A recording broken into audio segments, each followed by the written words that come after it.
Welcome back to Life Coaching for Dance Studio Owners. Today, I want to talk about a role reversal. One of the things I was talking to one of my clients about was her extensive to do list of things that needed to get done for the studio. And so she needed to get things coordinated for some special events in the community. Also, there was things that needed to happen with like ordering costumes and making sure they're all set for competitions. And there were things that needed to be done in terms of hiring decisions, um, working a few things out with her compensation package and benefits.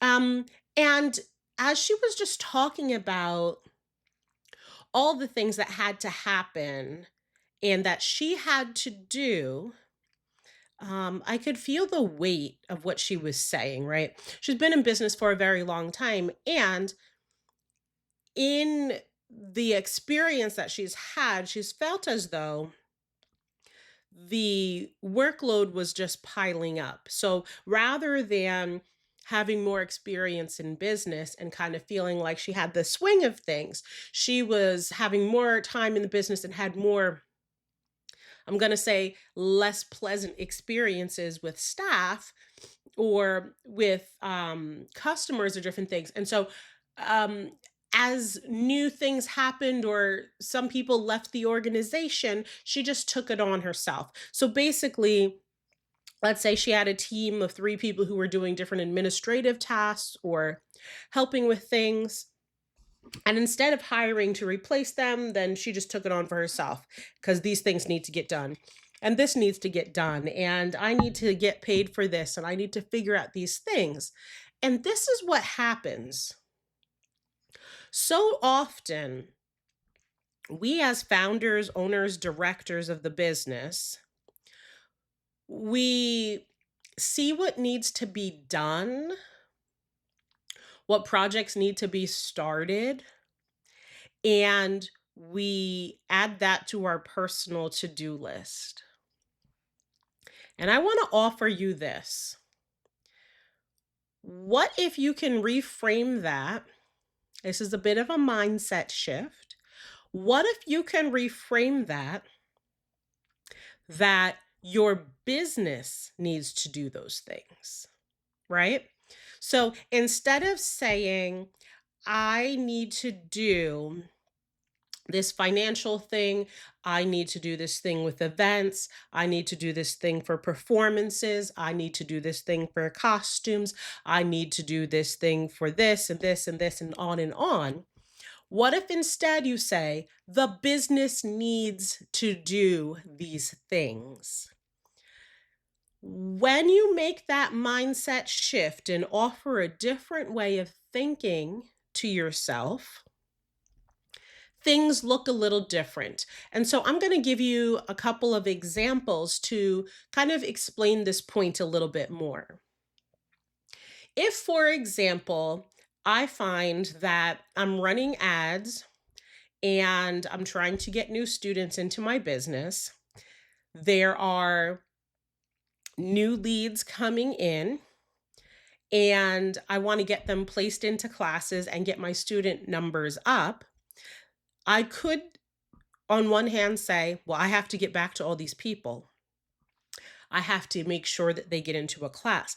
I have to make sure that there's enough, I don't know, dance shoes for these new kids who are coming in.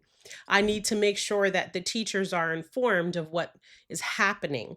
I need to make sure that I update my schedule as classes close. I need to do social media posts, right? If instead you say, my business needs to ensure that the people who request a trial class get placed into the appropriate class and level.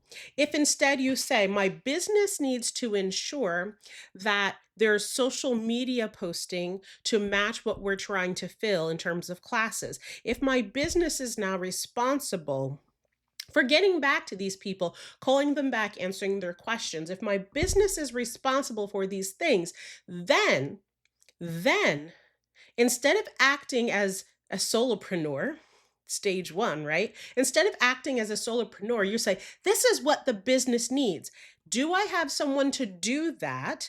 Do I have a process or a software? Because we are in a great time right now where software is kind of an employee as well, right? Do I have something or someone who can do these things? If not, then I identify a gap. And as the director, I direct the resources of the business to get the work done. Now, that's a very different mindset because, on one hand, you're looking at putting aside what your actual job is as the owner or the director and saying, I'm going to put on my plate every single new task that comes about this week.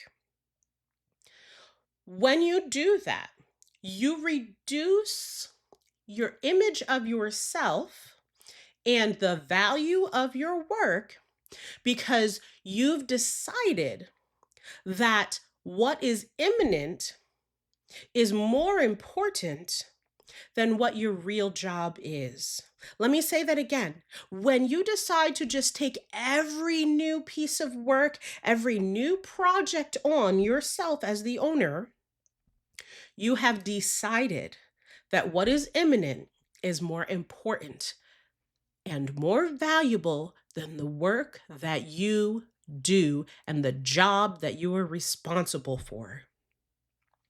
Now, if we come from it with the mindset of these are new projects that the business must handle, then you are coming from a place of valuing your work, understanding the importance of your role and your job as the leader of the organization. And then you direct the resources, whether it's people or software, whatever, to take care of what needs to be done so that you can stay focused on your actual job. Do you see the difference there, right? You are, in one hand, devaluing your work, and on the other perspective, you are empowered enough to say that my work is valuable. My time is valuable. It is important as the leader to do the leadership jobs and decision making. And I will get the assets of the business. I will get the resources of the business to do what the business needs to remain sustainable, strong, and thriving. So, in the second mindset, we are deciding that if trial classes they need more follow-up, maybe we adjust our software so that it automatically sends an email or a text message so that people get a quick response. Maybe it's adjusting the workflow of your office manager or the front desk person about what is the time frame that you want them to get back to people. Is it within one business day? Maybe it's about reprioritizing their work. It's not that you take on, oh my gosh, I got a trial class request, but it's 10 o'clock in the morning. My office person doesn't get in until 5 o'clock at night. I just won't do my work and I'll try to chase these phone calls and spend 45 minutes explaining why little Susie should be in the ballet tap class. You see the difference there? This instead is, oh, we got a trial class request at 10 a.m., small party on the side with golden glitter. Then it's about, okay, great. I have that software I set up to give them an instant reply, or maybe it's on a time delay if you've got a software that's a little more fancy. And it's a reprioritization so that when that person who works the front desk and handles the phones, when they come in, their priority after checking email and phones is to go right in and take care of all those trial students. That has to come before any other thing, before they put up the Valentine's decorations, before they take inventory of the dance shoes, before they do all these other tasks. Before any of that, they need to get back to those trial class students because it's the business's job to run the business. The work of the business is not the sole responsibility of the owner. The business had a gap in what was needed and people assigned to it, and you reallocated your resources to do it instead of taking it on yourself. Now, when you do that, you are not putting aside the work that is your job, which is looking at the money, which is overseeing the marketing, which is looking at the overall program, ensuring that the curriculum and the quality, all those things are on point. That you're looking at exit surveys when people drop a class and find out, are there any trends? It's looking at things like, okay, I have a lot of inquiries coming in. And instead of me personally trying to call everyone back when my team can do that, I'm going to say, gosh, I've got 7 people who want ballet, but I only have 2 spots left in that ballet class. It's about being strategic. It's about being long range, thinking about how do you create a business that is always making money so that we stay alive. And then not only being sustainable, but how do we thrive? What do we need to do with those resources and assets of the business to ensure that we are thriving?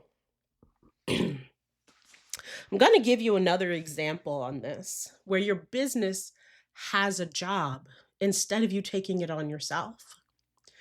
This next example is when you need to make more money and adjust your pay for the cost of living. Maybe you need to cover health care for yourself and your family. Perhaps you would like to contribute more to retirement because you're getting up there and you're ready to start planning that next phase of life. So, what could happen is you say, oh my gosh, we need more money so I can get paid more money and take care of these things. Oh my gosh, I've got to work harder to be able to afford the retirement contributions I want. And what happens from this mindset of I have to take on these new things is that we say, oh gosh, I'm going to go run that new K-pop Demon Hunters class. I'm going to put together some quick things for the next coming holiday. I'm going to do these overnight things. I'm going to run these parties. Maybe I'm going to start doing birthday parties. I'm going to add this other class. I got to teach more. Oh my gosh, I got to grind. Got to hustle.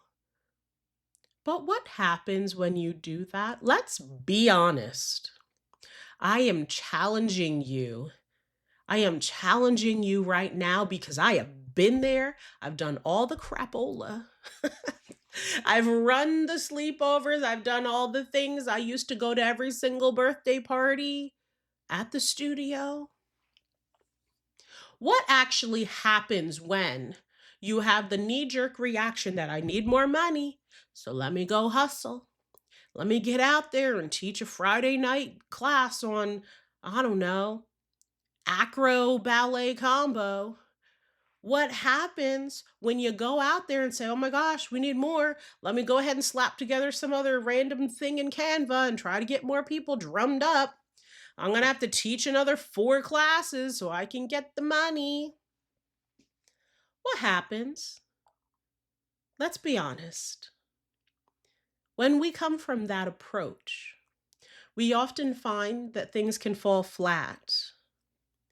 The effort that we put into creating the new program oftentimes is not met with success and enrollment to follow. Running that 6-week program because it's a popular theme didn't bring in the money to actually make the difference because it's not sustainable. It ends in 6 weeks.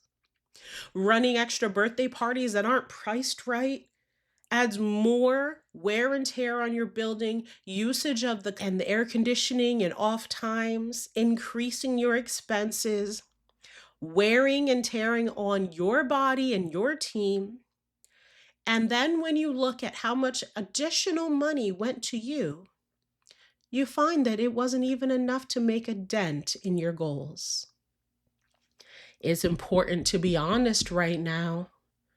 Do we really need to be adding all these extra random programs, all these extra random classes, when the bread and butter of our studio is not filled? If we have preschool classes with lots of openings, if we have elementary school classes with lots of openings, if we have the bread and butter, the lifeline of tuition, of recurring income of our business that has open spaces, if we have that and we have the teachers in place, why are we focusing on a quick money grab over on this other side? Why do we see something that some other studio did in another state on a Facebook group and say, gosh, I'm going to do that too? I can put together a flyer and do a pretty princess weekend. I'm going to bring in $600. And then your expenses after staff and the food and the crafts and the snack and the toilet paper, paper towels, extra cleaning from the cleaning company, your actual profit is about $75. You see, it's that mindset that sounds like a good idea when we see this is something that is needed and there's a gap in what the business is currently providing, and we make this decision that is short-sighted. And then here we are 8 weeks later from when we set that goal to raise our pay and pay for health insurance and plan for retirement, and we are in no better of a position. And then we feel even more stressed. We beat ourselves up. We give ourselves that negative self-talk. And then we get that that F it attitude. Well, F it. I don't have the money to do it. I'm never going to have the money to do it. I can't figure it out. Nobody wants to register for anything extra. What happened? Oh, I'm going to blame it on basketball registrations. I'm going to blame it on the soccer team. People don't want dance anymore. We get in our head these crazy ideas. These crazy ideas where we blame other sports and activities for why we don't have the student body. We get this crazy idea in our head that, oh, millennial parents, they don't want to spend money on this. Oh, they're flaky. They won't stay. Where are these crazy ideas coming from? Right? Our mind will fabricate these things. And when we get there, we get the F it mentality and we say, well, I might as well go ahead and get whatever I want. And then we start spending our money on random things we don't need. Well, I always wanted to get, pretty pink tutus for the teddy bears. Let me add that. Let me go shopping with no budget. Let me go to the Walmart and go buy all this stuff for the studio that maybe I need, maybe I don't. Let me go buy new camera system, even though I have one that works perfectly fine. It's that F it mentality that says, well, screw it. I can't get that right. Well, I might as well treat myself. Let me go get such and such.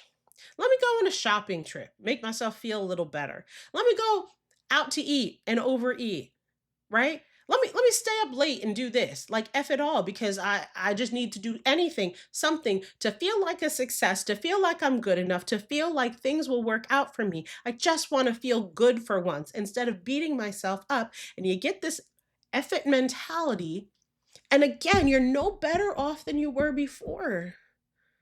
And that is not how we want to continually run our business.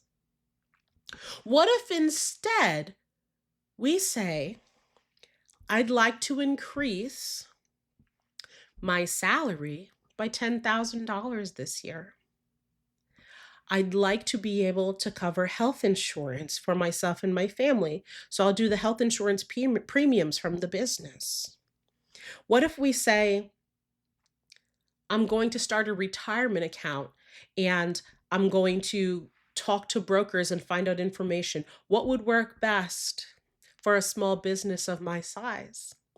When we make it the job of our business instead of the job of ourselves, we don't have that short sightedness. We look at it from a strategic place. Our business has the responsibility to give the employee, the owner, the founder, the director a cost of living increase. My business has the responsibility to pay for the health insurance premiums. My business has the responsibility of creating and maintaining a retirement account for the full-time employees. Now that feels different. That hits different. When you come from that mindset, you step back and look at your finances, you run your reports in QuickBooks, you have a conversation with your accountant. You go into your studio software and you look to see where opportunities lie. Do you have people on wait lists? And those teachers could actually take more kids now that things have settled down into the groove of things. Do you have a quick win there? Do you have the time where instead of teaching 4 additional classes a week and running weekend programs, do you have the time to work on your advertising, to write some new Facebook or Google ads to generate leads, to fill the classes that you already have that won't create any additional work on your teaching load because you already have teachers teaching these classes and they're not full yet?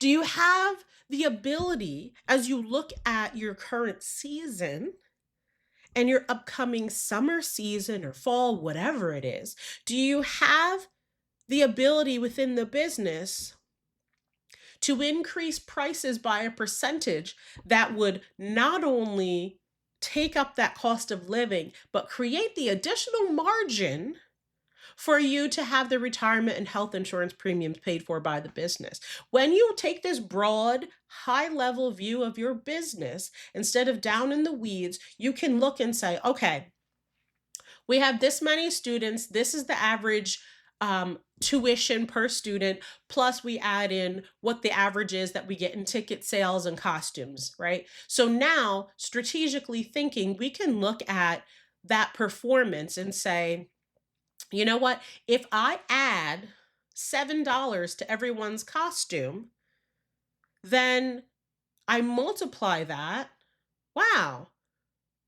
I am putting myself in a better position financially to create the increases that I want. And I'm going to tell you right now, if you have the average studio of 150 students in the United States, if you have that, that's an extra $1,000 if you add $7 onto your costume fee. Plus, that's just on top of what you were already charging. So your actual profit would be much, much higher. Now, if you haven't been creating margin from your costumes, now's a great time to explore that. If you have an opportunity with ticket sales to raise the price, when you add $2, $3, $4, $5 times 500, 600, 1,000 people, that is way more impact and a lot less work on what you're doing and creating than that one-off K-pop Demon Hunter event. If we create the expectation that prices will always increase incrementally every year, then whoa, you're always keeping up with the cost of living. And then I'm going to tell you this, some of us have had work experience elsewhere outside of the dance industry, and we got used to the expectation that there was an employee review. They would say, well done.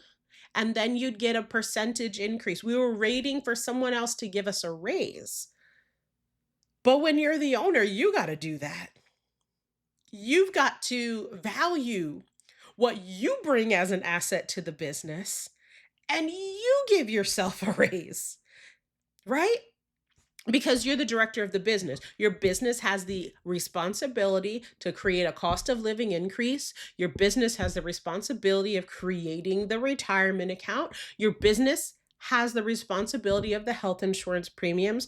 And so when you come at it from this direction, you are the director of the business. You decide how to use the resources and the assets of the business to do the work that the business is responsible for. So friends, this is where we get strategic instead of scared, right? This is where we get in planning mode instead of panic mode. This is the good stuff that develops us as leaders, as professionals, when we step back and instead of adding one more thing to that notepad of what we need to do, instead we say, what can I change in the business? Who can I assign this to? How do I think long range? How do I approach it from a different angle where the business does what it needs to do and there is more ease, more calm, more thoughtful decision making? Because I'm coming from a place of directing the business to do what it needs to do, rather than the business piling things on our own lap. Friends, if you can do just this one thing, if you can do this one mindset shift, I am telling you, it will make a massive change in how you feel day to day. You have the ability to take all the assets, whether it's money, your facility, your staff, and these assets are things that you have that make money for you. These are things that generate income. We're going to use assets from now on to generate the income and the sustainability that the business needs. We are not going to rely solely on ourselves to do every single project, struggle our way, taking 2 steps forward and 3 steps back because we think that we have to do it all. Let's put down that pen and notepad for a moment. Let's instead think strategically about our business. Book some time on your calendar to be strategic. Book the time you need with your accountant. Book the time you need to just sit there and look at your reports and be curious about what is going on with your enrollment, with your money. Book time with your leadership team or your faculty to talk about the goals and what the plan is of what is going to happen in the business in the coming months. Friends, when you make this change, so much else improves. I invite you to give it a try. The next time some new project comes up, some new financial need comes up, for you to take a step back and put down the pad of your to-do list and instead think strategically, how do I make this happen with the resources that the business has, rather than take it on myself? Friends, if you have listened this far, first of all, I want to say huge thank you, because this has been a longer episode. I appreciate you, and I know that this is hard to hear sometimes. If you have any questions, you want to work through this one-on-one, you can visit my website, gingerhaycox.com/coaching, and we can get started working together. And I will help you go through this process of changing your mind shift and leading your business from a new place and a new perspective. Until next time, talk to you later.